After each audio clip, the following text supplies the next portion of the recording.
This is my Western Digital model WD1600AAJS. It has a manufacture date of September 30th, 2014, and a capacity of 160 gigabytes. It is completely healthy with only 17 hours on it. I got this hard drive out of a desktop computer that I rescued from e-waste, and the desktop turned out to be completely dead.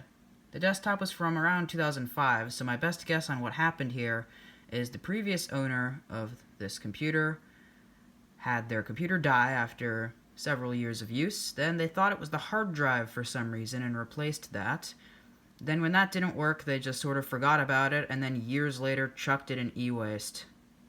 Doesn't matter so much their reasoning as much as I got a free hard drive. I believe it was completely blank when I got it, if I remember correctly. And I'm currently using it as a backup drive, as it's likely the most low-hour hard drive that I own. I'm now going to plug it in using a modern USB adapter and perform some file operations so you can hear how it sounds.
Okay, the files have now finished, so I'm going to unplug the drive, ejecting it first, of course.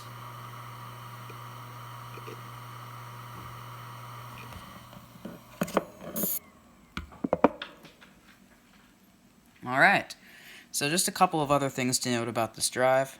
Well, it was extracting the zip archive, that's what I was doing on it, because that's what made it make noise. I looked up this drive and I figured out that it was a 7200 RPM drive. Also, another interesting thing is this on the sticker that says recertified. Could this be a refurbished hard drive? Can you even refurbish hard drives? I don't know. Maybe someone could tell me in the comments. Anyways, that's it for this video. If you enjoyed, I have plenty more hard drives to document, so definitely look out for that in the future. I'll see everyone later.